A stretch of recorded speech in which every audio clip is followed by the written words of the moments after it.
I am known as Brother Yusef, and I identify as an Afro-American male. I like that term.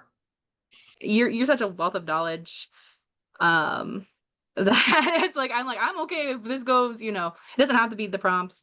The main themes are like appreciation versus appropriation.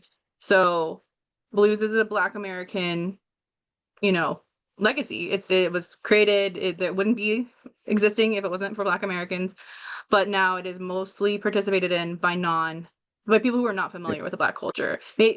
Primarily white, but there's also, especially depending on where you are in the country, or if you're going to Yeah. Beijing, right, or South Korea. So like what I'm trying to get at with these things is like, what has been your experience of like, have you noticed where's appreciation, you know, being successful, or are you, would you be willing to share some appropriate, some experiences of where you've experienced appropriation? Um, Yeah. I and mean, then, yeah. yeah. It Okay. when I was actually in Bangkok, and I didn't expect to talk on it, but it just kind of came up Yeah. because I get a little frustrated, and it's like Yeah. you guys you guys are skipping over a whole section. Right. You guys are going straight to the joy Right. without really Yep. understanding what's involved, and it's empty. I see that a lot. Well, I saw that mostly in Korea, which is why I wanted to do a talk in Korea, but the language, there was a language issue. So I really didn't Gotcha. it didn't go over well. And I was talking to one of the guys, Chris, I can't remember his last name, but he hired me for an event, a blues dance event. And I said, "Hey, I'd love to do this." And he said, he works in television. He said if I did something, he would be willing to put subtitles. I Right. just never got around to doing it because I really wasn't sure how to approach it. I And mean, if this turns out like at the end of this, if you like this, and I'll send you, the link and everything. Like, if you like this, you could also send it to them. Like, but what I want this to be is like a resource of like, hey, you want to do blues? Cool. Here's how, like here's how you can fully like these full range of engagement, to really get it come correct kind of thing. it's just for me, it's just about respect because in our culture right here, there's no respect. So that everybody act like they invented rock and roll. I even heard the so-called president actually say white people invented rock and roll, and I'm just, I mean, but that whole situation is just a whole bastion of ignorance, willful ignorance. But clearly, people do feel that way because I did an event in Long Beach, Mm. which oddly enough turned out to be everybody there was Mega. I didn't know that. They hired me to do a private party. I didn't know what I was walking into. Yeah, it was crazy. This was years ago. Well, So this is before, okay. if nothing came up, but I'm still being me. So I played music and I talked and I'd say what I say. I say, hey, this is music from the Black experience, blah blah blah blah blah, and I'm saying this stuff, and I'm like, well, here we go. And at the end of the event, a white lady walks up to me, and I'm thinking, okay, here we go. And she said, you know what? I didn't know blues was born from the Black experience. That was, and she said, I didn't know that till I heard you say that. So it was like, okay. So You that was, never know, right? and she was genuinely, she wasn't confident. She was genuinely surprised. I said, yeah, that's where it came from. I said, well, I cut through that situation. Yeah, And yeah, for sure. I thought that was very interesting. But the fact that she didn't know it was even more interesting. You know, so anyway, that's here. And Right. so I dealt with that. But, when I go to a lot of these events, I see a lot of things that bother me, and I can't always put a name to it. You see like these events, and you see these swing bands there, and they're almost dressed in the regalia of the period, which is something I refuse to do because I don't want to go back to the 30s. I'm having a hard enough time right now. I don't want to go back to the 30s. Right. Um, but it's almost like cosplay, and it's like, but there's no real understanding of the culture and understand why this music that you guys are dancing to even exists in the first place. And Yeah, so that's actually one of the things that was coming up when I was, doing my research, and then when I started interviewing people, was this discrepancy of nostalgia. Like, I'm using the word nostalgia, but it's for something they never experienced. It's for an idolized, right? Like, so I just copy pasted a prompt. It was so I wrote, a lot of white dancers gravitate towards the early 1900s music and dancing out of nostalgia for the good old days of a golden era, which realistically never existed for Black Americans. no, it wasn't. I mean, we were doing that music because we were trying to survive the golden era.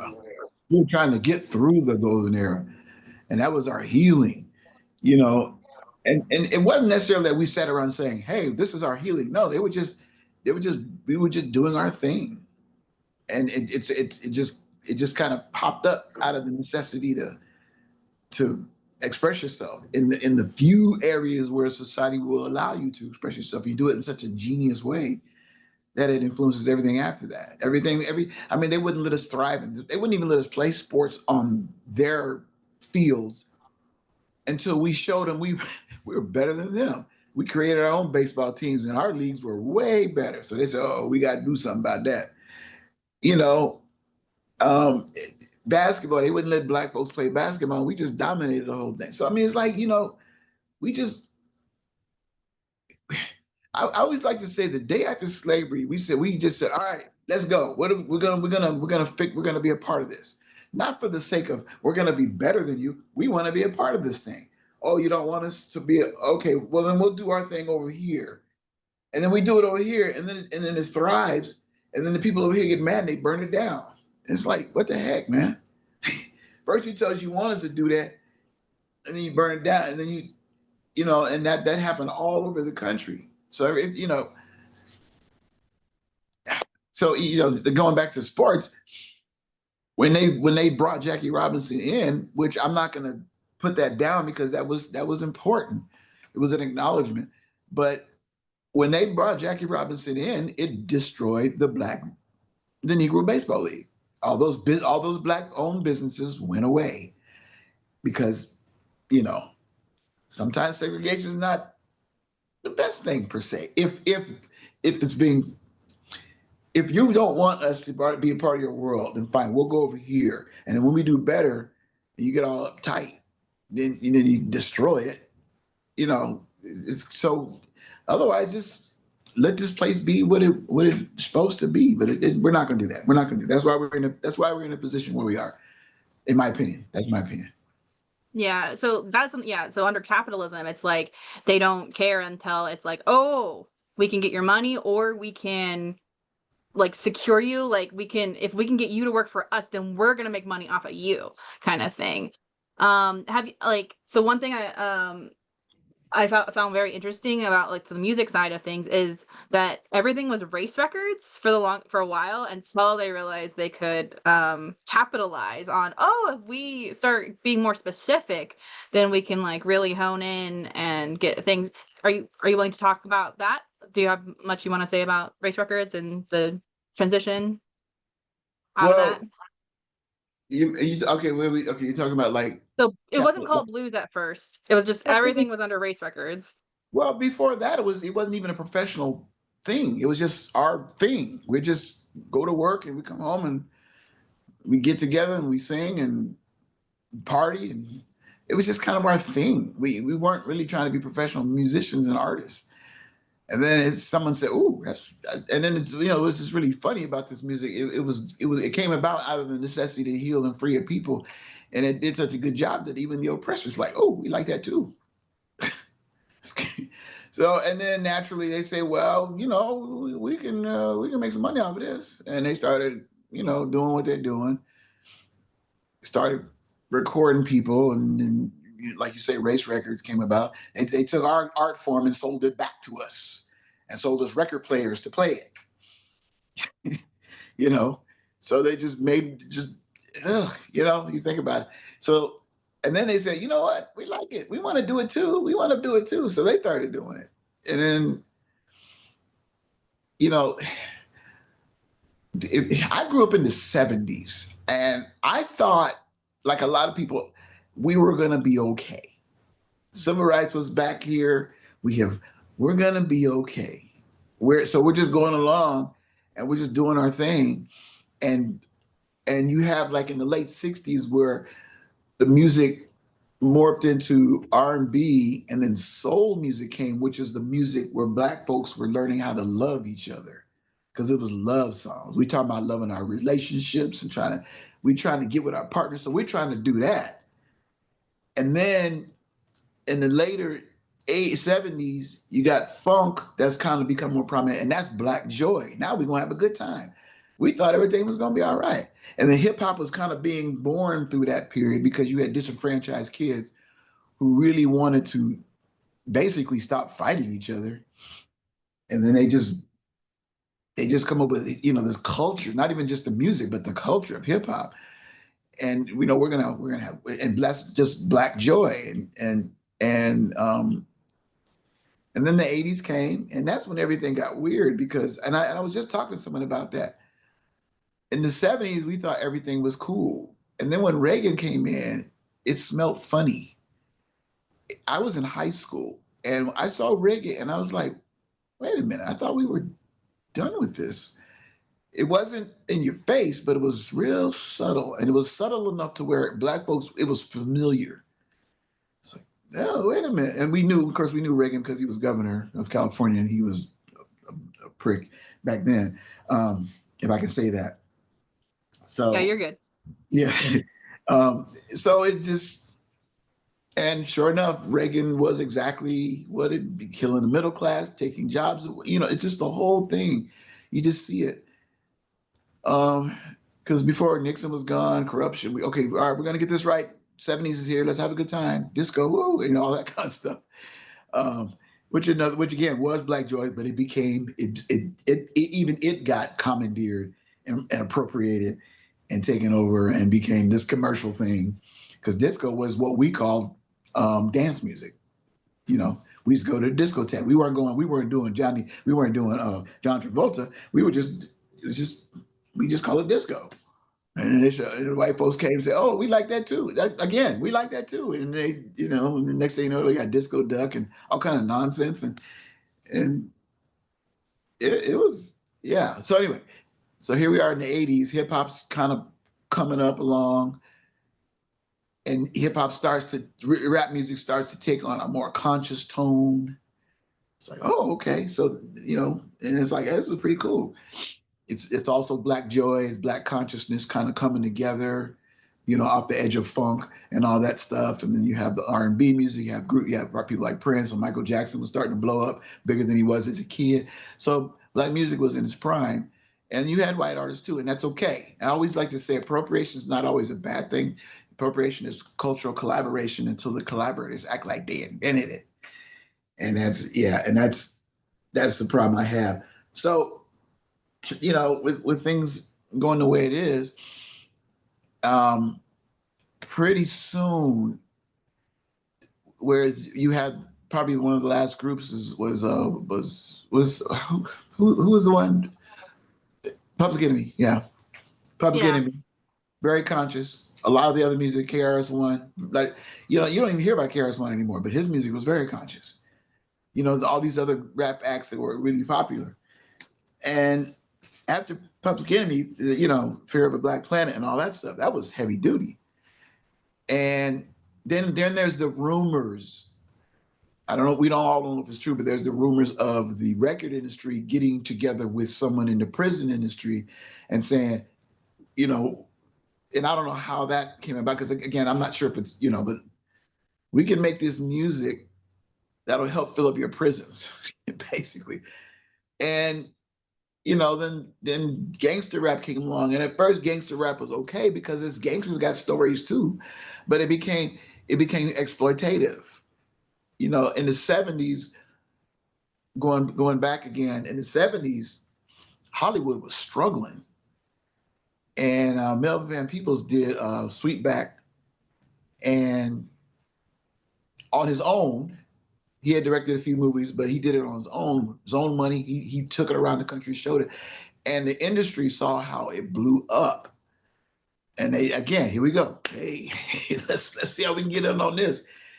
And then you had Shaft and you had Superfly, which were movies which were positive movies because Superfly was about a drug dealer who wanted to get out of the game, and you have all these different things, and then it started to become black exploitation. So the messages weren't always positive, just black folks being tough and bad, like I'm gonna whoop you, whoop your behind, all that kind of stuff, which winds up saving Hollywood. Hollywood was going broke until these black people, and then once they made their money, they just, all right, we're done with you, and they just, yeah, yeah. So same thing with this hip hop and rap, which blew up, was like just really went like to that level. And they said, how can we get in on this? And that was this one time. They said, well, we can't really do it, so we'll just take advantage of it. And Yeah. uh, it was What empowering a lot. It was very independent because the record labels were shutting it at first, and people were just selling it out like at the gigs or at the whatever, and they were making money. So okay, we got to get in on this. We got to control it, not just get in. We can't partner with these people. We got to control it. And gangster rap came along, NWA came along, and they were just really rapping about their experiences. They weren't really trying to be exploitative, but it started to become exploitative, and now it started to morph into death culture, and now we got that problem. So you got all that trauma being exploited, being brought out. The music was supposed to heal the trauma, but now they took the trauma and made it bigger. And Right, so then that's yeah, kind of a through line, right? Like from blues to hip hop, this is supposed to heal the trauma. And yet as once it's colonized, once it's like, oh, we want that, then it's yeah, just so now and they flooded our communities with cheap cocaine. That was a big one for us. That was like because of all the things that happened between after Reconstruction, you had Jim Crow, legal segregation, um, forced segregation. You had all these different things that just kind of kept us like at bay and down. Couldn't let us get too high, and all the things we were doing all the way up until we finally got our act together in the '60s, and they started killing off the leaders who were starting to tell real truths like Malcolm and Martin and even Dr. King. Dr. King, right before he died, said, I fear that we have integrated into a burning house." He's like, man, this is not working. Even he figured it out, you know, and they just started. COINTELPRO came in and they started destroying all of our movements. The Panthers was that was a brilliant movement because they were all about the community, and had the food program and they had a medical program, which incidentally was patterned when they were, building the lunch programs and healthcare. So, we just do these things and it gets taken over, and then they just destroy the people who created it and say, "Oh, look what we did." Am I making sense? yeah, oh, it makes so much sense. Like I'm thinking about all of the stuff I've been reading and the stuff I've got in my literature review. I almost did Black Panthers originally as my thesis topic because it started in California. So, Mhm. but yeah, so that's the thing. Yeah, so they're doing something amazing, right? The Panthers are doing something amazing. They're thinking about the community, and then Yeah, they are painted as threats. They're painted as like this is yeah, the biggest threat to America. It's like so it's they America puts blackness at as an odds an enemy to the country that was built on white supremacy. Like, yeah. So it's just a constant thing. And then, like I said, the '70s seemed like a period where maybe everything's quieting down. Now we start to see black people in the movies. And it wasn't just black exploitation. There were a lot of my favorite movie is a movie called Claudine about mm, a black family. I love that film. It's a beautiful film. There were a lot of still good black films and filmmakers doing their thing. But, that just got kind of wiped away. And you know, hip hop in the '90s and the 2000s came, and it just went alongside the crack era.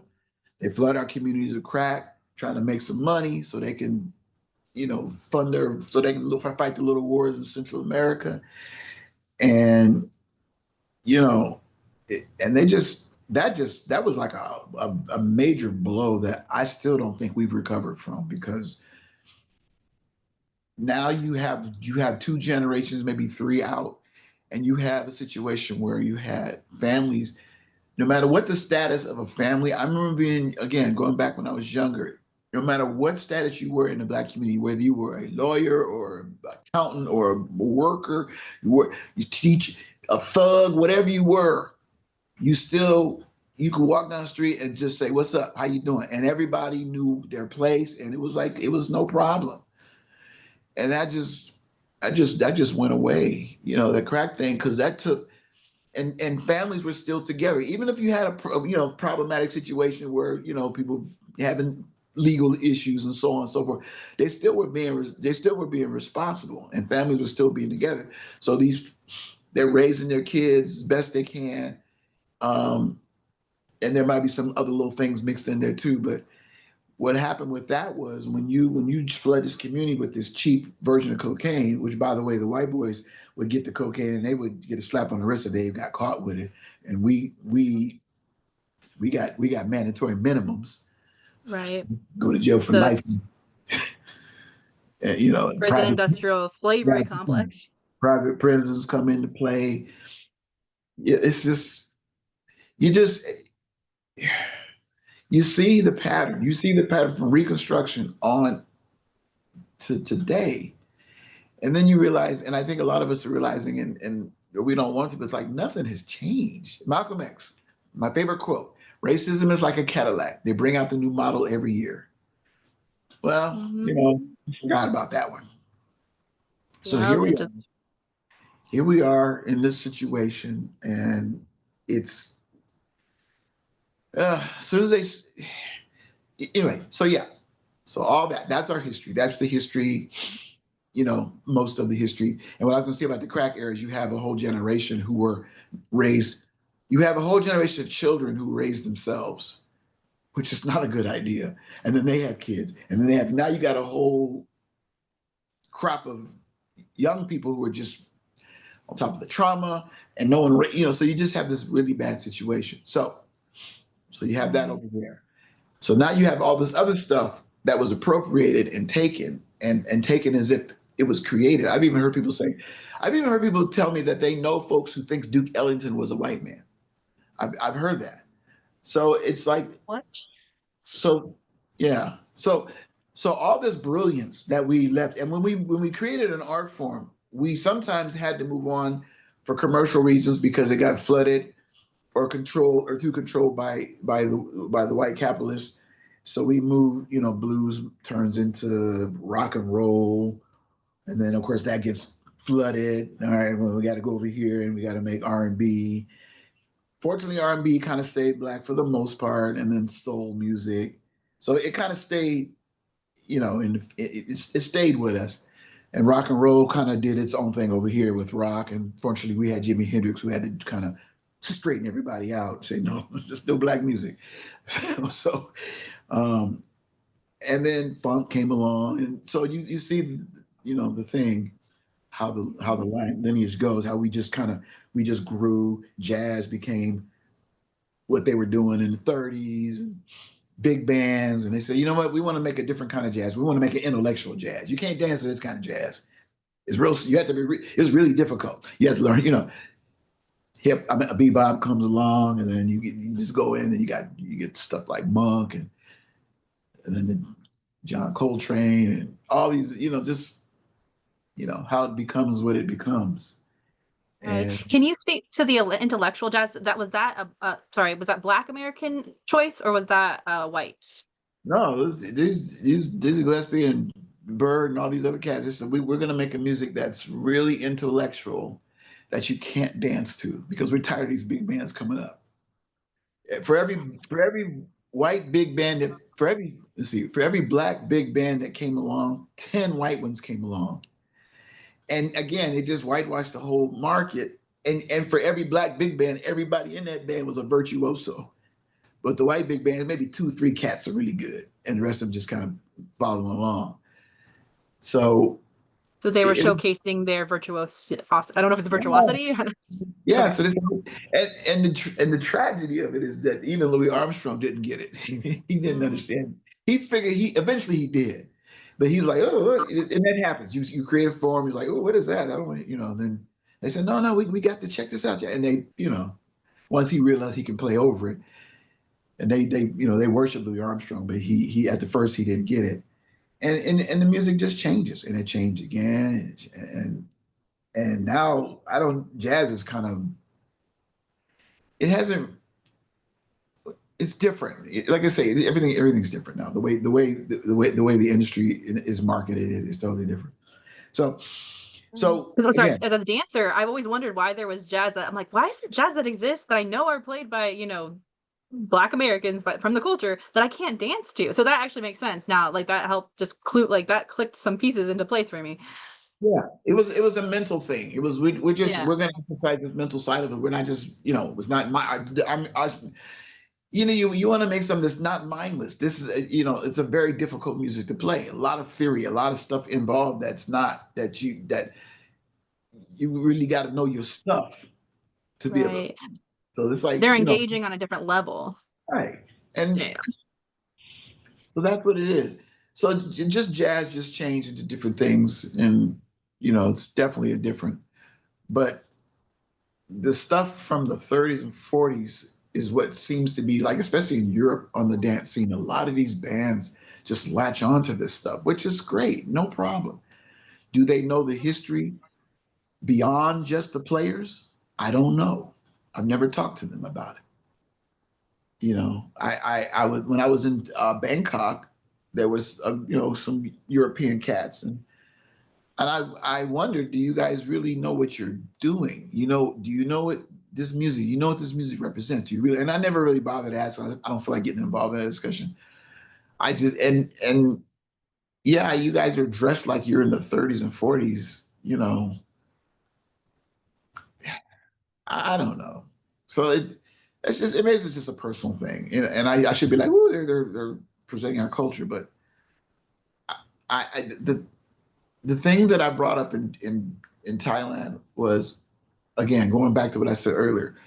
When you guys are dancing, and I see this joy, but it's real. It feels empty because you're missing an element. You're going straight to the fun part, but it's like I said, the point about a chocolate bar. The chocolate bar has a little bit of salt in it to give it a resistant flavor. You're not Mm. you're not getting that in the music. You're just going straight to the sweet part, and you're skipping on, and not without understanding the history, why it came about. That's the question I was asked, not what is jazz, but why is jazz? What is blues, but why is it? Why did it come to be? You know, what is Mhm. rock music? Why did it come to be? And how did it become to what it is? That's how I look at. That's how I approach music. You know, Yeah, for sure. I have a quick question. Did you get to see Sinners, the movie Sinners? not yet. I Not want yet. to Have see you? it. I want to see it. It's just, but with my life being the way it is, with the whole fire and all that stuff, there's a lot of I just can't do right now. So That I makes sense. will figure out how to see it. I So think it might be coming back to theaters. They're saying that it's because it's got vampires. Then they're gonna make put it in the theaters for the Halloween season for maybe like a week. But yeah, no, I mean I think I'd be very curious once you get a chance because it's I, about a blues I man. want to go see it. And I will when it comes back. I think I'm going to make the time to actually do it. So Yeah. Okay. yeah, I was just like very curious because that's kind of that's another like movies and music and current, right? Like we were all shocked. All of us in the blues team were like, wait, what? We're like spreading the word, um, like, did you all know about this? We're like, no, we didn't know about this. So, yeah. But see, um, that's another thing. Again, not being aware of the culture, not being aware of what's out there. Now it's just we just dance to the music. I've always okay when I hold my dance party, I hold it in a bar, so everybody come. You don't have to be a part of the blues community to come. Now it's okay. You know, you want to take the music and have it in your little spaces. Okay, that's fine. But you know, I okay. I'm gonna step on some feet here. I did an event in Pasadena, right there where I'm at in Pasadena. And I get to the event, I'm just getting ready to set up, and they're doing a lesson. Okay, they're doing a lesson thing, and then this black dude came up to me. He said, "Oh, you Brother Yusef?" I'm like, "Yeah." He said, "I came here to see you, but what is all this?" I'm like, just the blues dance world." He said, "I came and I told him I want to see you, and next thing I know, they made me take a lesson." I was like, "Dude, that's what they do. That's what," he said. "We don't do that. No, we just dance." Yeah, okay. It was so funny. And he wanted to see me, but I think he wound up leaving because he just didn't feel comfortable. He just said, "This is weird. I don't know what the heck this is." It's like Yeah. it's like people socializing with each other, but it was just so. That's why I hold the bar, and I try to invite people from the community. You know, sometimes they don't come where they come. Like, "Ooh, interesting." So Yeah, because that was one of the questions I had was like, in your experience, have you, you know, noticed standards in the blues scene that are being upheld that maybe are undermining the actual cultural like maybe I try. origin? I try not to pay attention to it because I really don't know how to approach it. I guess now that I'm speaking about it more and people are actually willing to listen to me, um, I did I did a thing with Gray. We did that was interesting. We did something in Ohio, so I'm glad that came up. And I think this is all because of what Ellie brought up when she brought up the whole thing. Just blew up. Wait a minute, what's going on? Are we appropriating your art? Yeah, Yeah. she actually shined a light on it. I I was like, oh, okay. I wasn't gonna say nothing because I don't know what's happening. I'm just you guys bring me out, I play, and then I talk, I say what I gotta say. Then it became more like we want to hear from you more, which I'm glad. So it was very helpful. Yeah. Um, That was something I think was you know, it the dance scene needed to hear that. yeah, they Now did. yeah. And I was being paid to come out and do my thing, and I just wasn't sure how it created an opportunity for me, and I am glad everybody wanted to actually understand this. So it was like, okay, well, good. I wasn't sure how to approach this. Um, and then now that I did it and actually when I was in Thailand, it wasn't really supposed to be this. It was supposed to be a workshop. And we got to talk, and they said, wait, no. You're gonna do it. They said to me, you're gonna talk about what you're talking about. And I wasn't really prepared for that. So I was kind of drifting. And I have to also understand this, even though people in Thailand do speak English, I still have to kind of be very slow down, make sure everybody's paying attention. I'm not sure y'all getting this. I don't know. Right. Just because there's that they're It having was to translate it in their it was minds. it was like a pin drop in the room because I said, well, first, okay, wait. Am I okay? Am I doing something wrong here? Um, I would like, and then I just got a text. They want me to come to Beijing to do an event. So I said, okay, maybe that's what my role is. Maybe I need to be doing it in these areas so that it's kind of like an understanding of what you're it what am I trying to say? This maybe this is my job to make sure that everybody understands you're going to take this music. This is very precious to me. You're going to have to treat it with respect, and maybe that's my job. You know, um, so and I don't know if there's other black artists in this community, and I'm not sure. I'm starting to feel like I'm the only one, but I spoke well, yeah, locally. I spoke to Erica Brown, who's in Denver. So she was talking about like the whole Denver scene, right? But it's like I think that it tends, more there's a localized, obviously you do get the gigs nationally, internationally. That's awesome. And I Yeah. don't know if Erica I know Erica travels somewhat nationally. I don't know if she these days really goes internationally or not. Yeah, so it's like it's kind of um when I do travel to the like weekend events, like I'm going to Philly in a couple weeks, they'll have a local band.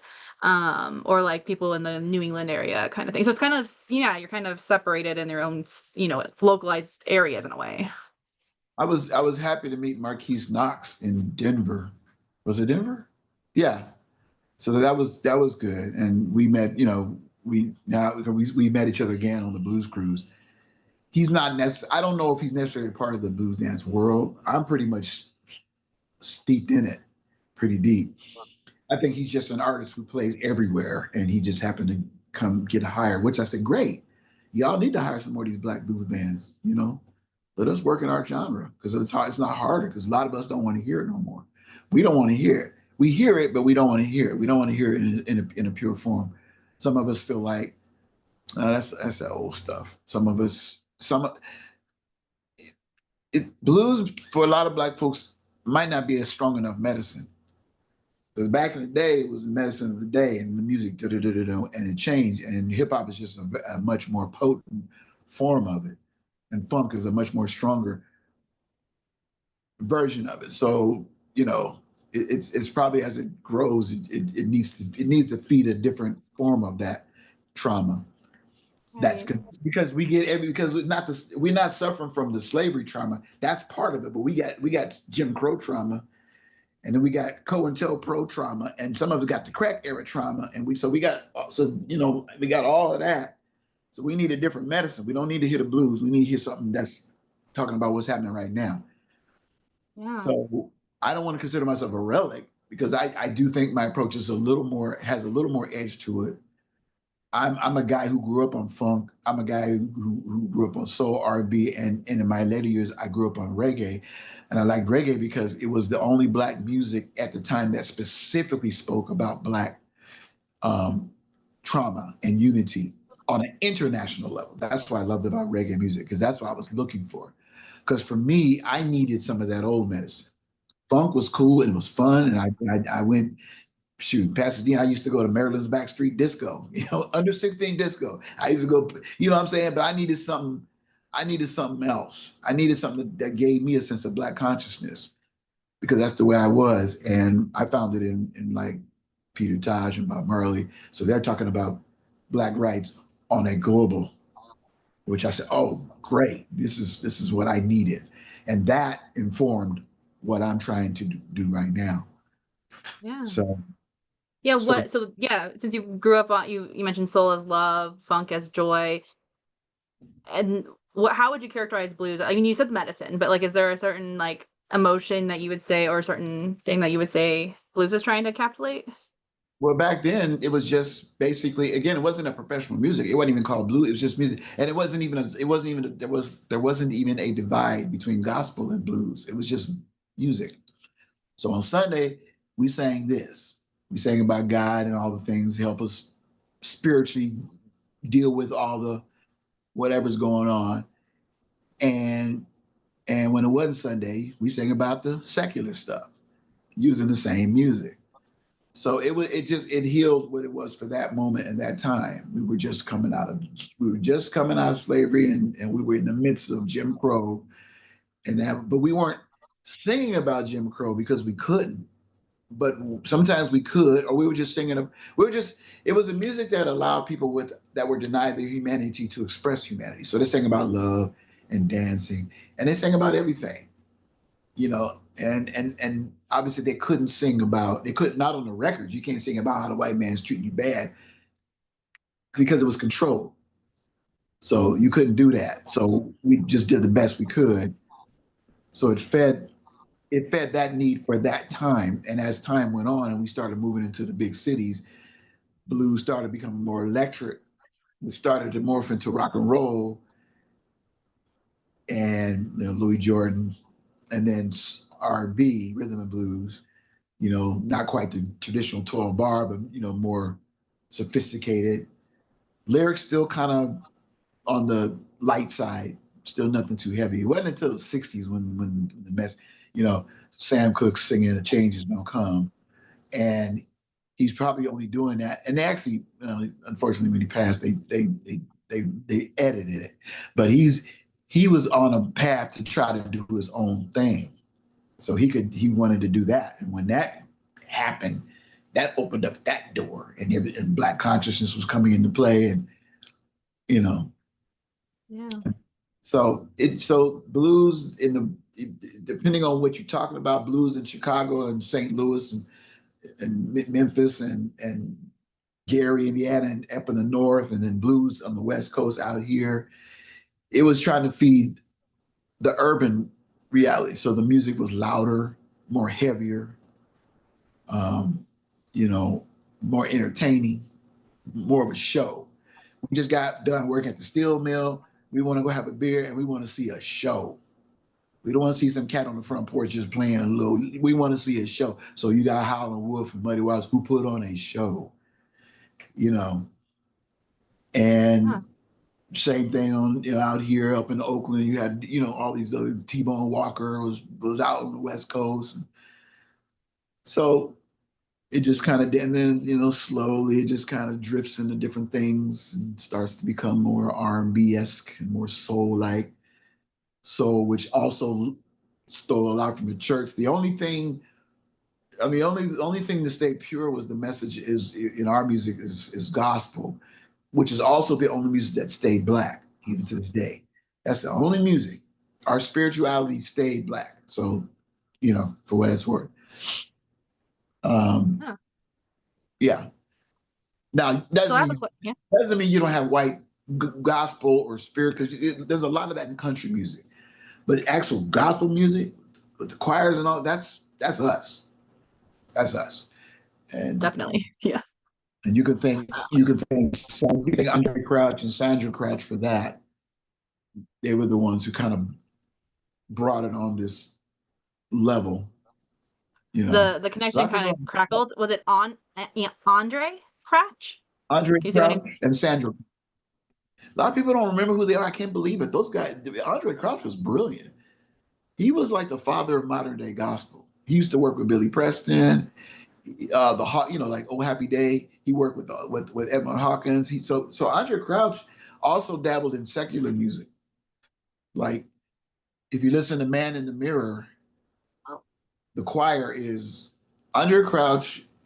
His dad had a church in Pacoima. Uh, I can't remember the name of the church, and I knew, and I hung out with Andre Crouch for a little while.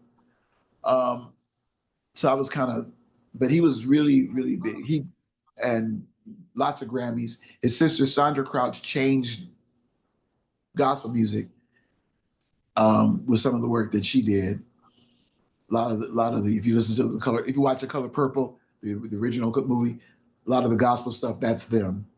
Okay. So, Yeah. but a lot of people, he passed away sometime, and his sister. Last time I saw her was a couple of years ago, and Oh, she passed away.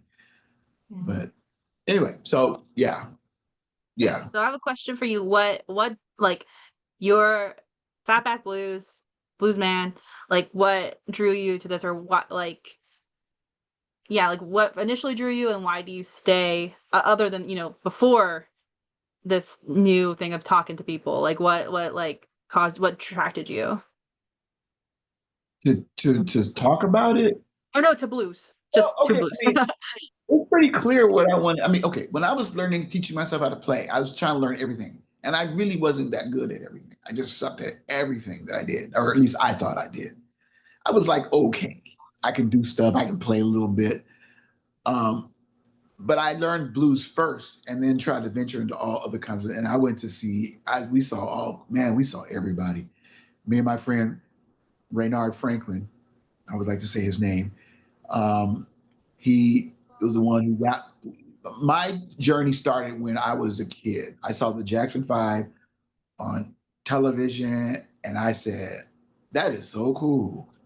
I want to be like that." I wasn't really thinking about Michael Jackson. I was thinking about Tito and Jermaine because I thought they just looked so cool with the big old naturals and they've got the bell bottoms and they got these cool and they were playing. They just look so cool, and I said I want to do that.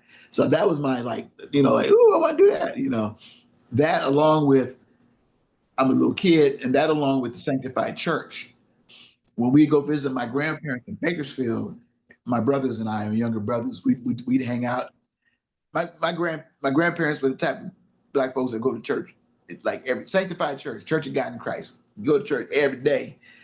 Go to church every day. If you got Monday night Bible study, you got Tuesday night usher board meeting, you got that, you just got the whole, and they just be in church all day. I said, this is true. Black folks be in church all day. It's like this is taking forever. But the music was just so alive and loud and scary. People getting filled with the Holy Spirit. That was scary. But I asked my mama, I said, why did the grown-ups act like that? Because I said, grown people acting like they lost their minds. I'm thinking as a kid. And my mom said, when you're black in America, you need that one day to purge. I'm like, dang. It's like, yeah, okay, I get it. I didn't get it then, but it's like, okay, sure. So between the Jackson Five and the Sanctified Church, music was, but my parents, they didn't see the guitar thing. They wanted me to take piano lessons, which I did, but I didn't like it. So I just stopped that. And it wasn't until I met Raynard that he brought that back to life. And Raynard opened my world to music. He had a big music vocabulary. He turned me on to Jimi Hendrix and Bob Marley, and he was into Roy Ayers and a lot of jazz, Coltrane. So he just kind of, and he had an old piano in his garage. He lived around the corner from me, and he had his old piano, and he played, and I didn't know what he was playing because the piano was flat and keys were flattened, but it sounded good. I said, "Wow, that's pretty cool." So I went out in the backyard and I got me a bucket or like one of them big water bottles. I'm like beating it. I'm like, "Oh shoot, we're making music," and that's what got me going. And a year later, when I turned 19, I bought my first guitar. And I said, and I went to the house. Look what I got. So we just jamming. We ain't doing nothing. We just thought we doing something. Yeah. Nice. Yeah. So ever since you're 19, you've consistently done the Yeah. blues, been in the music scene. Yeah. Me and Ray now would go everywhere. We the first concert we went to was we saw the Wailers a year, not even a year, maybe 7 or 8 months after Bob Marley passed. We saw the Wailers and we were just like, oh my God, we can't believe. And we every weekend we just sit in his garage. What are we gonna do? And we pull out the LA Weekly and find if there's a concert. And we say, all right, there's a concert over here. I don't know how to get there. We pull out the Thomas Guide before just, and we just get in the car and go. We get lost, but we'd always find music in Hollywood. That's when Hollywood had music. That's when Yeah. LA was a music town. You always find music at some bar, some venue, big names, regular, just music. And that's all we did. And then we'd play music, and that's what kind of got my thing going. And because again, I'm a conscious man and understanding listening to reggae music and understanding how that's about, I wanted to be a conscious artist. So I I was trying to play all this different music and nothing worked. But the blues, when I played blues for people, they had the reaction was like, wow, yeah, yeah, I like that. So okay, so that must be what I'm supposed to be doing. So I took a class in college and uh, Black music appreciation class, learned some stuff. I said, okay, this is I didn't know all this stuff we do. He had us listening to Big Spiderback and all these other great jazz cats back in the day, and Louis Armstrong, and we had to actually identify certain pieces. We had to study it, and he'd play it. All right, who is that? And you write it down. I remember that. Um, so that was my and then Reynard and I did again I didn't like piano, but we did take a piano class together. So we just trying to expand ourselves, and then the blues is what worked. So I finally worked up the nerve to go to an open mic in Pasadena at a place called the Espresso Bar, where Monday night they had Espresso Yourself night, with this host called Maurice Illinois, who would slick back his hair, put a big old red lipstick on, have a big fat cigar, a loud plaid suit, and it was obnoxious. And he would just bag on the axe, just And I remember I went up there and I played, and the reaction I got was like, okay, this is what I'm doing. This is it, you know. And Nice. then I pursued it, and I pursued it, and I said I'm going to do it, but I'm going to do it a little bit different because I know this is black music. I'm not finding too many black folks to play with, but that's all right. This is black. I'm gonna let everybody know this is black music. I'm gonna remind everybody this is black music, y'all. And that's what I wanted to make it clear. And um, at the risk of getting in trouble here or causing problems, but that was my first. That period was my first encounter with Kep Mo. Not I didn't meet him, but you kept hearing this guy's name, and they played his music on the jazz channel on when they had the blues show. I said, well, I got me a tape. So I went and dropped off mine. They didn't play mine. They played his. So when I ran into the program director, I said, hey, did you not like it? He said, oh, your music's good. But you should consider doing like maybe ethno music or something like African-esque music. And I was like, dang, really? So I didn't, obviously, being called Yusef with the dreadlocks and the dashikis at the time just didn't fit with the blues. And I said, wow. That's when I realized now I get it with Kep Mo, is that Kep Mo was doing Robert Johnson's music, which is a black man in the 30s, which is a very safe black man. I, on the other hand, am challenging. I'm a challenge. They don't know what to make of me. What's going on? You gonna play reggae? No, no, no. You just sit and listen. You know. So my presence challenged the whole thing, and people like my stuff. I like my stuff, and that's that's the approach I've taken ever since, and that's that. So like you see, you have these acts. I understand because back then white people had taken up the blues, and Robert Johnson's name had blown up again. So you have a black guy who's filling that bill, and I'm listening to Robert Johnson, but I'm not trying to be a black man from the 1930s. I ain't trying to do that. I understand what he was dealing with, but I like the music because I understand what this music represents is still what it represents today. So I saw it in a different light, you know. Yeah. Um, So you don't do the dashikis anymore. Was that just like, was that I personal? I kind of backed away, and then after the fire, my my house is still standing, but my clothes are no good. They got the smoke. So and the place where I bought them from in Altadena burned down. All right. Yeah. So Yeah. So so actually, I was gonna say you grew up. I mean, you were in Pasadena, but like you were in Altadena. Did you get to engage much in the like black art of Altadena? Like, because that's the big tragedy of the fire is that is a huge like a mecca of black. it, it is well. It's funny. Yes and no. I knew people. I'd run into people. People drive down the street. Hey, I'm a drummer. I work with so and so. I'm like, oh yeah, So I'd run into a lot of people. It's really weird. Um, and I would do events in Altadena from time to time. Um, I wasn't as steeped in it, and I just knew a lot of the people. I wasn't as steeped in it, and I did a lot of events. People know who I am. So yeah, Gotcha. but I was looking out. Right. So yeah, No, I think it's like it sounds like there was that, there was a communal aspect, but you were also, yeah, like traveling and doing gigs and stuff. But do you still get any kind of pushback for the dreads or because like no? well now it's the same. It doesn't have it's not it doesn't mean the same thing anymore. I It's guess so, it's not true.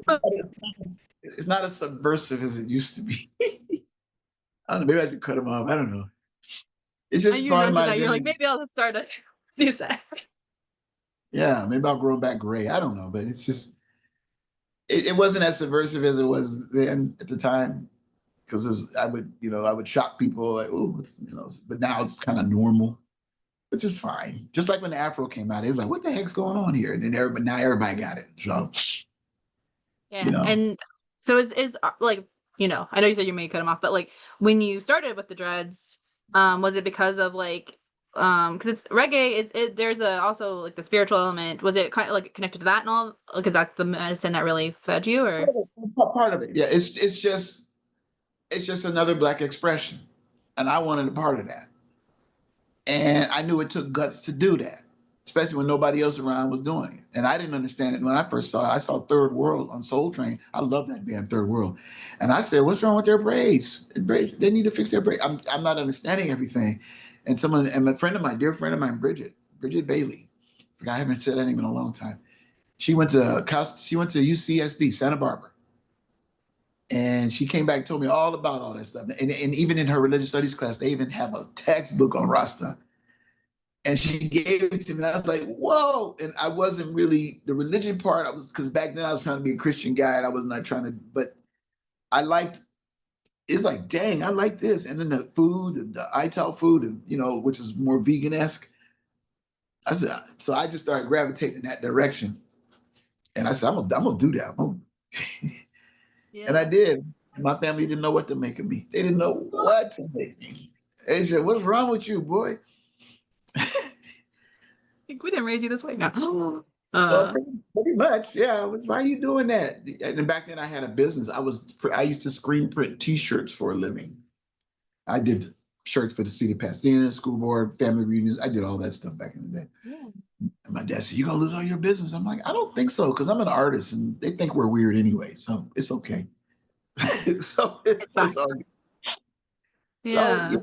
that was just me being trying, just trying to express my blackness in a new way because the Jericho wore out. Ain't nothing black about that. I mean, it is, but and people are starting cutting their hair off. Afro's gone away. People are brushing waves in their hair, and I did that too. But I wanted something else. I wanted to take it over here, and I did. My friend was like he was scared to do it. He didn't do it. Reynard, he didn't do it until later when it was safe. you Like, know. okay, Renard. But yeah, no, so my subversive. I don't know where to go with my subversiveness because it's all kind of not there anymore. We're still dealing with this level of black music and black culture that still hasn't leaped into another. This is just my own personal perspective. It hasn't leaped into something.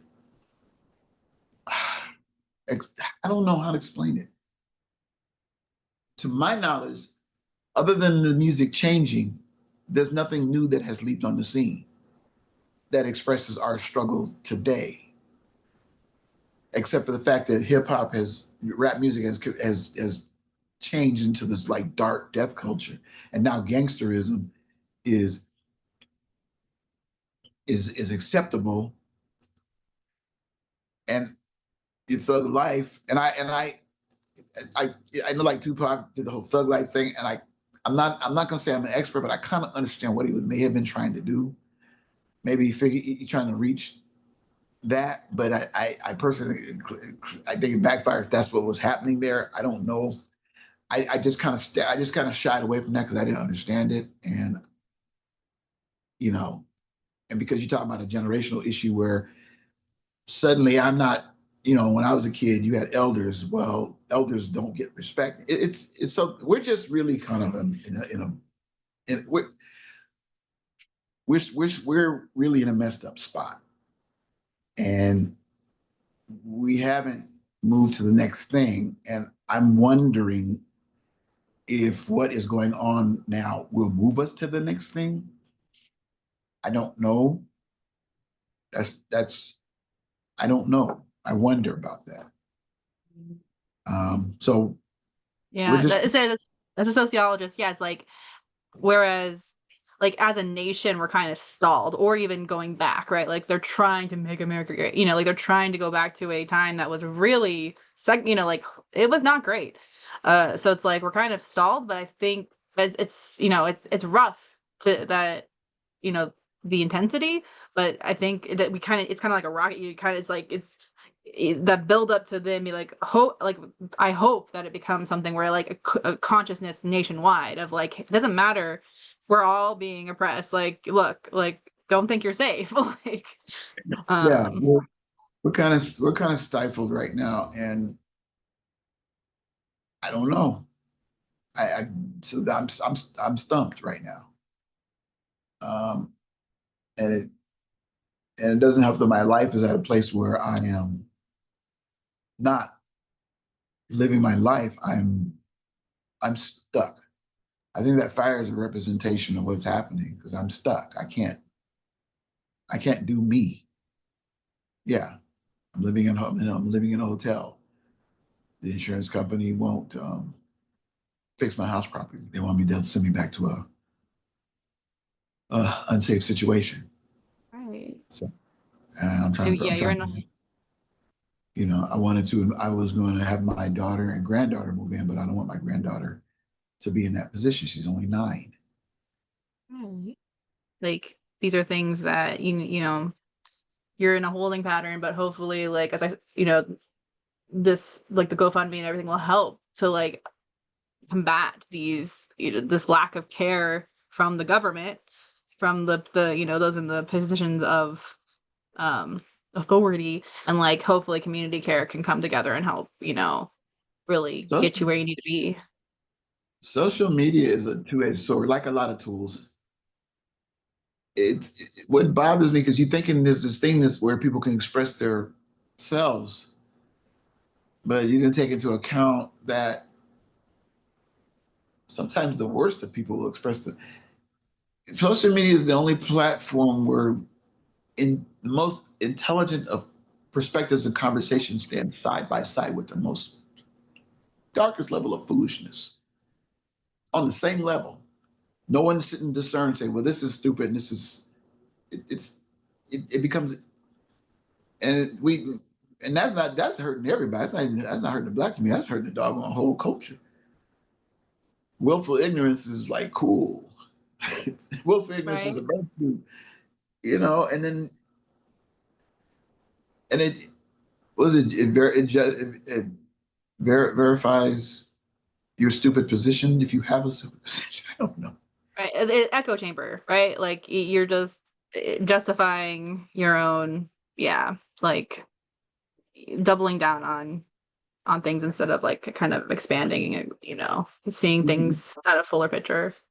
you can't have. It's hard to have an intelligent conversation. I've tried, and it's really you just lay out your best argument, and it's like, wow, I don't know where to go with this. It's like I remember Obama said this thing was really funny. He was saying the way things are. He was talking at a podium. He check this out. He said, "This is a podium. Now, if we're to discuss this, we have to agree that this is the podium. So we have a common frame of reference. But if we don't have the common frame of reference, we don't have a conversation. And then, so that's where we are. So we can't talk to each other now. We're talking a different language. We're talking, you know, you have somebody post is like, wow, that's pretty sharp. That's heavy, and then next one somebody's I don't know what they're doing. Right. So I have a So quick question for, oh, sorry. yeah, Oh, I no, was that's gonna kind of change things. I was gonna ask you about Nipsey Hussle and Kendrick Lamar. If you had any thoughts on those two, I know Nipsey has passed, and Kendrick has got a Pulitzer. Um, have you had okay. any? Just curious. I again, I kind of shy away from it. When I was learning about Nipsey Hussle, I said, when I learned, I said, this is interesting. And what am I trying to say? It's great what I saw, what was happening, but there still were these gang ties that weren't relinquished. I understand the gang ties get you in and you can work with your people, but it just, it like Tupac, I guess it just backfired. You Yeah. know, um, I I haven't listened to a lot of Kendrick Lamar. I did see that one thing he did at the Grammys one year, and I said, "Wow, this is pretty cool." With I the just haven't, cages, huh? was it the one Yeah. with the cages and the yeah? So I haven't there's still some areas I'm struggling with. Um, number one, I was never taught to call myself the N word. I just, so I don't like that. I get it. I don't judge it per se. If I hear it, okay, I understand that's what we're doing. I really struggle with it, so it makes it hard for me to hear. When I hear it, it just makes me cringe as a black man who understands what this is. And I don't like the argument of we're trying to take the sting out of it, because that's just like a pig laying in slop talking about, well, I'm just gonna lay here till it tick tick, because I like it, because it feels good. You start when it's a hard one for me, and I know, and it's hard to even talk about these things unless you really are at a certain level. Then you can bring these things up. Some artists don't talk like that, and I appreciate them very much. They refuse to, but some artists do. So Yeah. I'm, like I said, at 62 years old, I'm a little stumped right now as to where to go. And I think what's really bugging me more than anything is I think I want to get back into the game. So I got to get this house situation straightened out so that I can get back into the game, or get into the game somehow, and Right. let my voice be heard, however that looks. I've written so many songs that I feel need to be out there, that I feel are very conscious and thoughtful, and I want that voice, and I yeah. So that's where Yeah. I'm. So Gotcha. so as far as, again, I'm and maybe I'm not. Maybe I'm just too. Maybe I don't say I'm too old, but maybe I'm just not that voice. I don't know. Then that's the or like that's why I think it is interesting that you are so because you said you're steeped in the blues dance scene. And so I think it is interesting that because there is the local, national, international level. So it's like there is such like cohesion, but yet variety in that.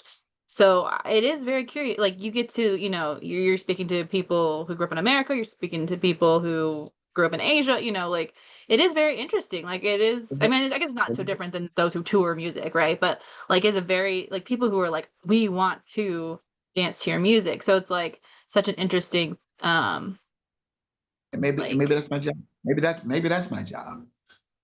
You know, yeah. It's- to say, hey, come on, understand what this is. Yeah. I think when I opened up my set in Bangkok, I opened it up with that we're going to pay, we're doing this music, and we're going to honor those who created this music and the reasons why they created it. And I did that, and everyone appreciated it. Everyone heard me. So when I go to Korea, I'm going to try it again. Some people may not even understand what the hell I'm saying. Some people might, but I figure, okay, maybe that's what I need to be doing. You know, yeah, maybe that's what I need to be doing. Right. Was so you said so, what you said was kind of brief. Was it as brief as that, or did you go a little bit more? Or like was it a separate talk that you did in Beijing? Or I'm just curious. You said you're going to Oh, acknowledge where it came from. no, before I did a couple of songs. I said before we continue, I want to take a time to acknowledge the roots of this music and where it came from and the people who created it. Now, understand this: this music was created out of a necessity to heal and free a people, who were oppressed for years up until this day. I may even use my quote sometimes. I always say, being black in America is living in a world where first class opportunities are barely within reach. That's what it means to be black in America. Doesn't mean you can't make it. It's just you got to be like way better. You know, I always think of, and so I bring that into it. And when I think about that quote, I think about this. Jackie Robinson was good. He wasn't the best. He wasn't the best. So, you know, it, it's anyway. I just thought of that. But yeah. Maybe it's So this, about being where you're being like thriving where you're at, or like, hmm, yeah. so yeah. So you just have to. So that's what I did that, and everyone appreciated that I did that. So I was happy. So I was able to continue. So now you know what you're listening to. So give it the right respect. And so I figure maybe that's what I'll do every time I go overseas, at least, or every time I do an event. Um, it's yeah, at event, and you get more of attention. I mean, you get more they're there for you. It's harder to Right. do it because they don't care, but Yeah. yeah. Like, so like you have the lowdown tomorrow. Do you feel like that's I mean, I'm not saying you should do it tomorrow, but I'm like, is that a kind of place I that you think? may, I may, but everybody probably already know that. You know, if I'm going to Thailand, they probably don't know that, so I'm gonna tell them. And if I go to, like I got invited to play in Barcelona, they're gonna know that when I'm done. In Mm, fact, they want me to do a lecture. I don't call it a lecture. They want me to do a talk when I go to okay. Barcelona in January, I think, or whenever. Did they say like what specifically what they wanted you to talk on, or is it just like please, like, You you know? probably want me to do a concert and a lecture. Okay. Fine with me. Yeah. So but that's what I'll do. I mean, and so that's probably what my position is right now. And my brother, who keeps trying to get me to go on the lecture circuit, my brother, he's a professor at Baylor. Mm. Um, he's telling me that I should just go on the lecture circuit. I'm like, well, ain't nobody asked me yet, but if they do, I guess I I mean, will. Mm. I was like, you got a bunch of us academics that we could probably like, you know. I mean, he's lectured at Yale and Harvard, and he's done all of it. He go all over the place doing that. He just came back. Anyway, so he does a lot of that kind of stuff, but that's his work. And plus, he got his PhD in the Dead Sea Scrolls, so he's a theologian and he's a minister. We Okay. actually did a a piece together, which was Yeah. very interesting at Baylor. They were paying tribute to Andre Crouch. They do this every year. Baylor has a large old gospel collection. It's just sitting there. It's like he just said they just like to collect that stuff. And so they have this archive. So they do every year they do something different. And then he told me they're not doing it anymore. I said, oh, because I came and he didn't say nothing. So I said, oh, I guess I ruined it. Because I came in and I started talking about Elvis and all these other different things, and I was trying to be real careful. But I'm playing the good time role in the church. And it's like, so I think I may have ruined it. I don't know. Yeah, like actually that popped in my head earlier because when you were talking about like the rock and roll and how it got took off, it's like okay, so what's the difference between Big Mama Thornton, Ain't Nothing But a Hound Dog, and Elvis Ain't Nothing But a Hound Dog? Like, um, Well, first of all, yeah, I mean, even though she didn't write the song, but she made it, yeah, and it makes sense. I mean, what's he singing about? He's a guy singing about you ain't nothing but a hound dog. That was a woman singing about a dude talking about you ain't nothing but a hound dog. We know what that's about, but he didn't even change it. right. So I mean, Elvis was just a white dude who grew up in the hood, who absorbed the culture. And Sam Phillips said, we can make some money off this dude. And so this contractor, I was RCA or one of them, just, he was Colonel Parker. Elvis was a tragic figure. So, Yeah, it's, but, Rosetta Thorpe, ain't nobody knew about Rosetta Thorpe until very recently. yeah. I found out about Rosetta Thorpe because I would go to the record store and buy any record if I saw a record with a black person with a guitar, I'm buying that record. I would go to the record store, look, I don't know who that is, but I'm getting it. And I would take it home, and I took it home. My dad walking, he said, what you listening to? I said, I found this at the record store. Sister, it's Rosetta Thorpe. And I'm like, oh, is that somebody? Yeah. He was telling me. I said, how come you ain't never told me about this stuff? Ugh, anyway, it's a long story. But yeah. Like, So I just got into Rosetta Thorpe. And then I started just before YouTube and all that. So I had to go find more records. I was like, Had to go read the cover. I don't know where even to find stuff back then. I had to read the album cover or the CD cover. Um, and then it turns out my grandmother says she knew her. Oh wow. So I said that, well, I guess interesting. So, but Mm, now, of course, now information is just out there. right. And yet the culture gets stupider. Amazing that. Information is out there and free, but we just get dumber. I think it's like yeah, it's a deluge of information, so it's harder to like parse. It's harder to be like, it's like, oh, it's too much information. Like, So I have a question for you. I think you mentioned like when we talked in the past. Um, have you studied Du Bois at all? W.E.B. Du Bois, a double little bit. consciousness. I'm just curious, like, so like I'm trying to relate his theory of double consciousness to like code switching, and how like code switching is where you're like, oh, I've got to change my behavior to not get, I mean, code switching is, but like, so I'm curious, like, it sounds like you said you did the dreads before when it was like, so like, what has been your experience like navigating code switching? It's been very. Sometimes I find myself wondering how should I speak in this situation because I don't want to get too black because then they're gonna start thinking I'm ignorant because I don't want to have to be bothered with that. And they start looking down on you. So I start speaking a little more proper and blah blah blah. But then I say, well, I'm selling out. So it's kind of like a thing because I'm in white spaces now. Now that I've got a level of notoriety in these spaces, I can kind of just be myself more.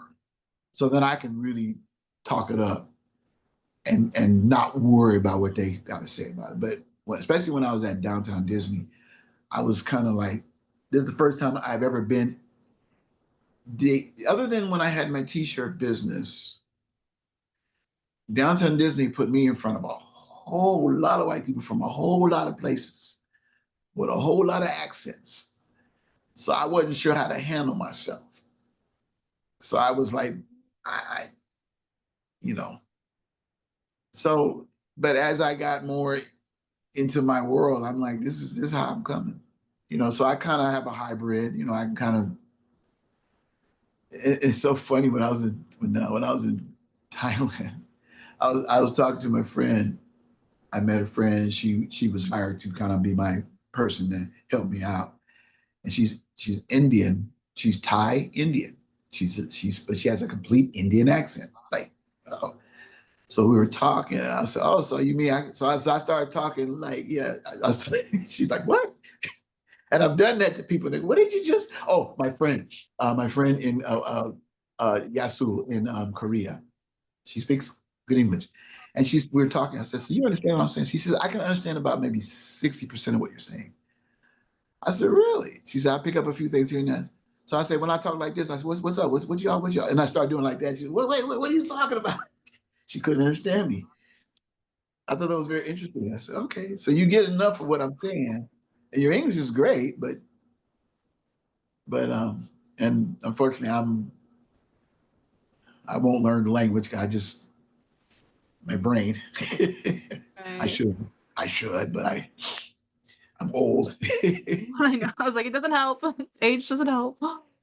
Um, so on the like flip side of code switching, in a way, is tokenization. Have you felt like tokenized at all, either just in the music scene or in the dance scene or in your life? Well, sometimes I do. Sometimes I'm not sure if that's what's happening. It, yeah, you just don't know. You just you don't know if that's what's happening, and it doesn't feel good to not know. It's like having something like you blew your nose, but you got a little something hanging, ain't nobody telling you, and you don't know. And you like, but you're extra conscious of that, and you think, I wonder how these, especially when I'm doing private parties. I do a lot of private parties, weddings. I mean, so now I'm the heir of the family there, and I'm the only black fella there, and I'm not even regular black fella. I got dreadlocks, and I'm just like, okay, everyone's been nice to me, but I'm sure, I don't know what they're thinking, but I know what I'm thinking. And I'm like, well, they're nice. Nothing come up, nothing weird happened. I guess it's cool. I don't know. I mean, maybe he might let me date his daughter. I don't know. Maybe not. I don't know. I'm just saying. So ugh, yeah, the more you know, the more you think about those things. Now, I don't really care anymore. I'm too old. I don't. This is it. This is how I'm coming. We all know what's happening. We everything's out in the open. We pretty much Yeah. laid our souls out as black people. So we everything we are at home back in the day, we like that now. Hip hop did that. So ain't no hiding with all that. Right. So that kind of, in a way, the one thing I haven't touched on, the one last thing on my prompts was this like hypersexualization. So like Black Americans tend to get hypersexualized by white America or like other cultures. I'm curious if you've noticed that um in like if people have tried to sexualize the blues in your experience or Well, when I see the dancing sometimes and it's really like sensual, is that what you mean? Stuff like that? So okay, so yeah, my question is there do you feel like there is a distinction between sensuality in blues and sexual like and hypersexualization? Like blues does have a sensual element to it. Do you feel like that can get misconstrued as hypersexual? Never thought of that. I don't know. Look, I can go on YouTube and I can see a juke joint scene with black folks and that look pretty hypersexual to me. What I see them doing is so they just being themselves. Right.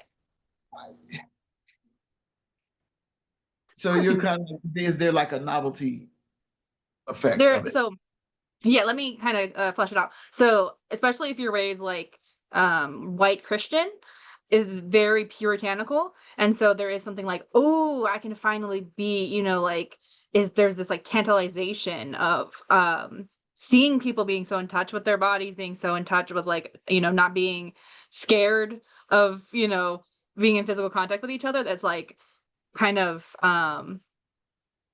alluring and or on the other hand it can be like condemned, it can be like people will shame it, like there's a lot of Lindy hoppers who are like, ew, blues is like gross, blues is grinding, blues is so it's like there's these two like come like like there can be a split, either people are like, ooh, I want that, or that's What disgusting. White people hypersexualize us, but they act like they don't act like that themselves. You know, I mean, I've been around. I've hung around no white folks. I know how they act. they just they just as nasty as we. I mean, it's just people.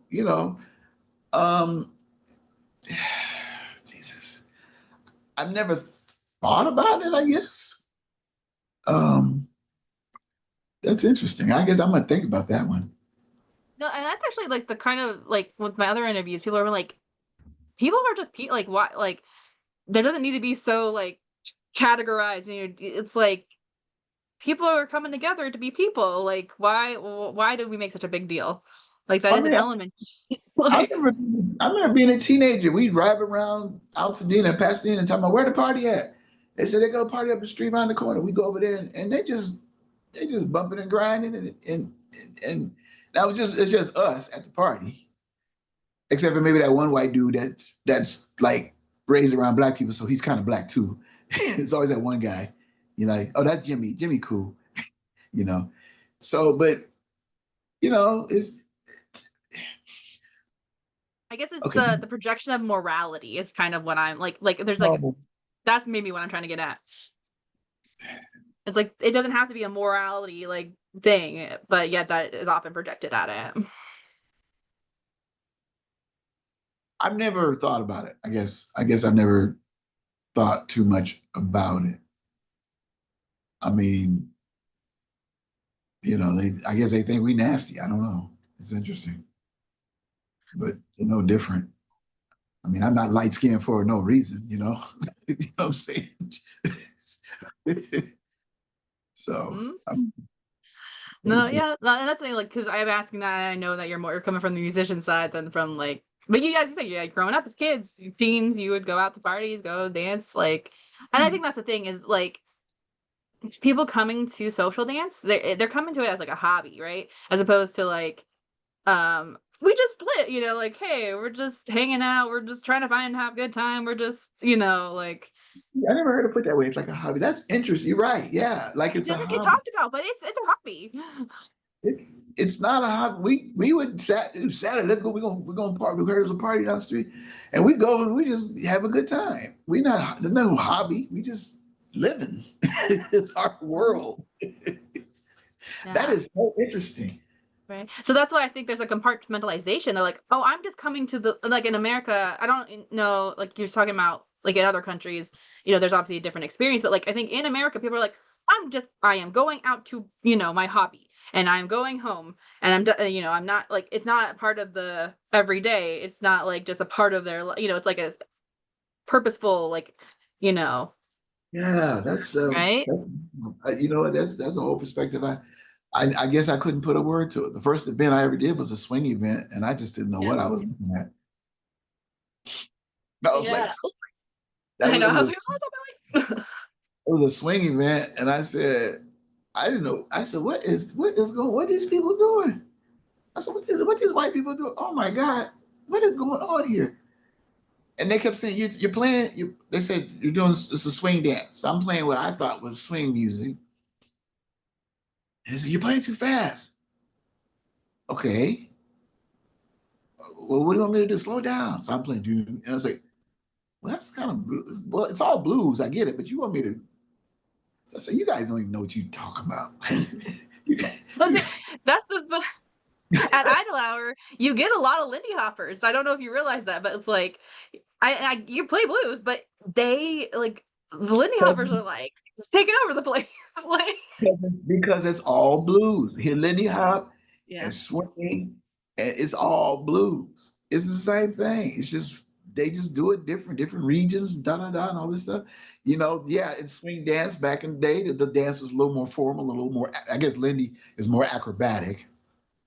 it's a high energy. Yeah, Yeah, so I mean, but those guys, those musicians playing that stuff, they can play the blues because they right. half of them from New Orleans.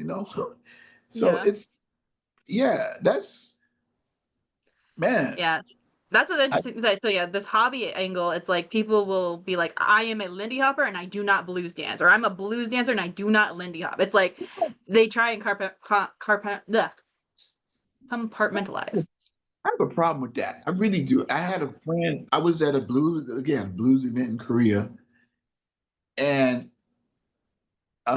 this one young lady we kept in touch, and I said, "Hey, I'm gonna be at um, Camp Swing It. I think it was. Are you coming?" She said, "Oh no, no, no. I only dance blues." And I'm like, I said, "It's the same thing. I play the same way." And I had the same conversation with my other friends. Same thing. I say, "Hey, I'm gonna be back in Korea to do this blues event." Oh no, I don't dance blues. Okay, I'm playing the music and you dance. So now you're blues dance as far as I'm concerned. You just dance. I don't even have to put a label to it. So I'm playing the same music. So just come to the blues event and just do the same thing. She says, no, it's and the whole sexuality thing. Then she's like, well, it's a little, it involves a little too much closeness. And, I'm a little embarrassed.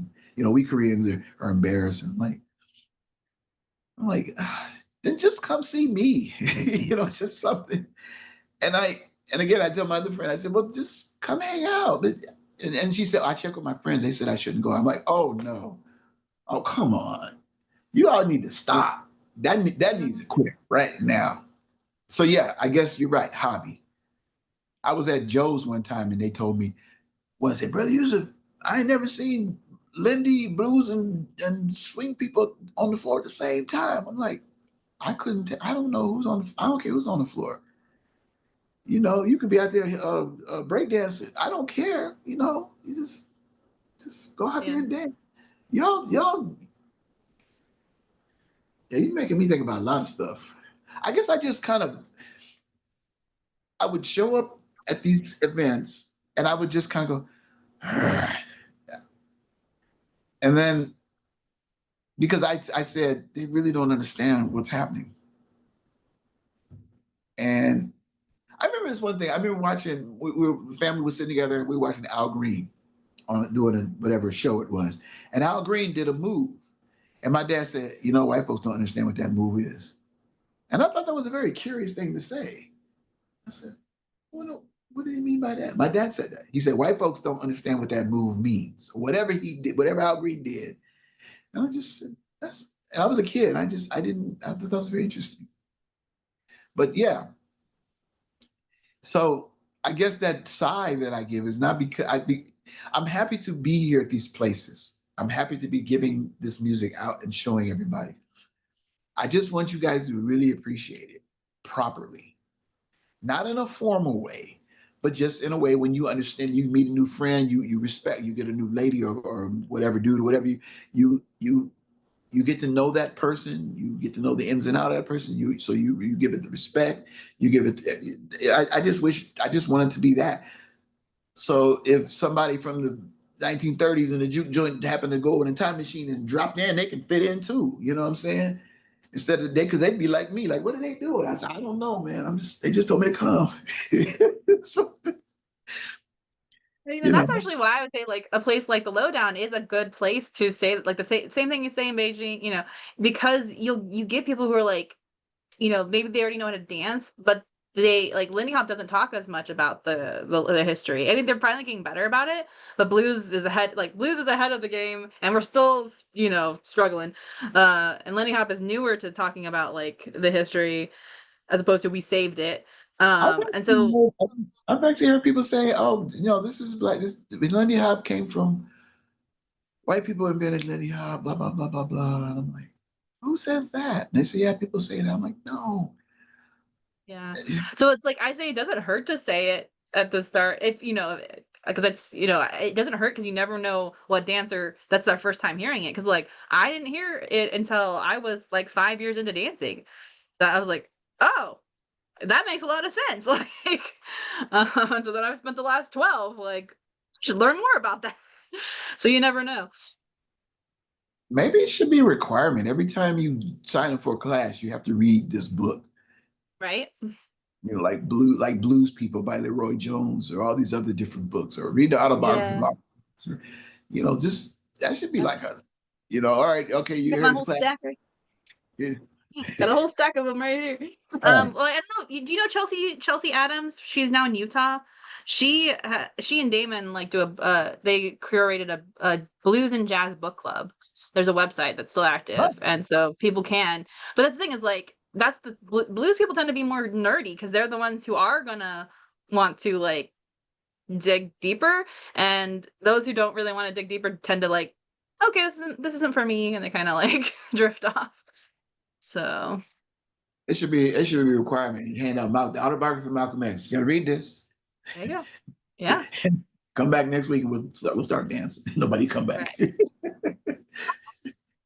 But yeah, it goes into the whole it's political like music and dance is political, but people don't like a lot of people these days are be like, why are you bringing politics? It's like it's all it's like Black music is subversive. Black joy is subversive. As soon as we start having too much fun, they got a problem. They you don't. know. What are they doing? They think we sing "Away in the Water" or something. It's just so. I remember the story about Louis Armstrong. Showed up at a town. Something happened. Everybody got busted. I don't know what they were doing. They got put in jail. So finally, the sheriff realized, "Oh my God, we got to run." So they let him out. So they did their concert, and the sheriff was sitting right in the front row, and Louis Armstrong started singing, "I'll be glad when you gone, you rascal, you." And he just, and it was like, oh, because they didn't understand what he was talking. That's the idea. It's got to be subversive. You can't be, you talking about wade in the water, wade in the water. Oh, they singing lovely spirituals. They're talking about we getting ready to leave. We bouncing. Harry Tubman come and No, pick us up. You know what I'm saying? So like we're out of here. yeah, we can't be, we have to be underground about it. So yeah. I will even go this far. I say I think what happened to our culture is that Black people, because we it's just so out in the open about the way we are, that's probably what, to a degree, could be our undermining, because we got nothing left to hide anymore. We can't be. I don't know. Mm. I just just so many things that I want to. We now we just say it. We just say it just raw, which is fine. But there was an art to being able to say it without saying it. You know, but that's just me. I'm old. That's me. Uh, I grew up in the '70s. but that's So important. That's yeah. why we, hey, like the elders passing along it's important. Now Thank you're you. a Cal State LA. Where are Cal you State at? LA, yeah. My friends and I, we used to do a thing there. Um, there was a teacher, and her name was Dr. Lou, Okay. and her class was teaching teachers how to teach music. And she brought in a storyteller from the community named Leslie Perry. Say his name, Leslie Perry. Um, Robert Hilton, another dear friend of mine who I used to play with, who actually played washboard on my second record. Um, and Robert makes a bunch of instruments. He's a master class in just instrument making. But Did you bring him the Signifyin Blues? Was that the which guy you one? brought to Signifyin Blues? Yeah. That's Robert. So it was Leslie Perry, Robert, and then they had a group. I can't remember the name of the group, where they just kind of just played music. So Robert would just do percussion instruments, and Charles Carter would play percussion, and Paul Morehouse would play saxophone. And we would just present this thing, and I would play a song talking about how I deal with kids, and Leslie Perry was a storyteller, would tell stories. So the class was about how to teach kids about music, and we did this like once a month or whatever. I used to love it. Was at Cal State LA, in the music business, the music building. I used to love going to that. I missed that so much, and yeah, that Was was it that was yeah, but that was it was lockdown that stopped it, or just the person retired, or like what stopped it? I guess Dr. Lou retired. It was a very good class. It was helpful to me too. Um, because the whole kid, I haven't done kid shows in quite a while. They were getting a little difficult. Kid shows were getting a little frustrating for me. Because the kid shows, you can, because the kids grow out of it. You got new kids. You kind of have to, you kind of have to keep it the same. Uh And sometimes I never knew if I was talking over the head, and it just got really hard. I would ask, like the little kids, oh, you guys, so when you hear the term the blues, what do you think of? And some kids would know what Blues Clues. No, okay, so I just don't movie? want. No. Yeah. So it became something I just kind of lost a little bit of interest in, but I do kind of miss that. But I wanted to go beyond that. That's why I came up with the kid, Three Little Monkeys, and all that stuff. Hmm. When So you played at the library, was that a mixed? It wasn't just kids. It was because that was somewhat recently. there were kids there, and that was kind of refreshing actually, because I was able to talk to the kids, and I like bantering. I do remember that it was fun. And the kid, they just say any old thing. They say, and you go with it. You go with it. And you say, kids got any questions? They raise their hand and they go like this, and they just start looking around. They don't have a question. They just Or want to they, be. They just want to be involved. or I love it. How old are you? I get that a lot. So I say I'm older than the internet. They're like, what? The- you know. oh, And this one kid wouldn't let it go. He's like, "How old are you?" I said, "I'm older." He said, "Wow." He said, "Did you have a pet dinosaur?" I said, "I okay. said they didn't have dinosaurs." He said, "Okay." Anyway, Oh my god. Oh, that's cute. I hope this Okay. was hope this was helpful. Yeah, no, it was great. Like that's why I was like, I know you're like you're not a dancer, but you're in it. Like if it wasn't for the musicians, there wouldn't be the dancing. So this is why it's so important to hear from this perspective. And as I said, like there's things clicking in place for me too, where I'm like, oh, that's why that exists, or okay, like, I love Yeah, like you did a great like timing blues to hip hop. Like yes,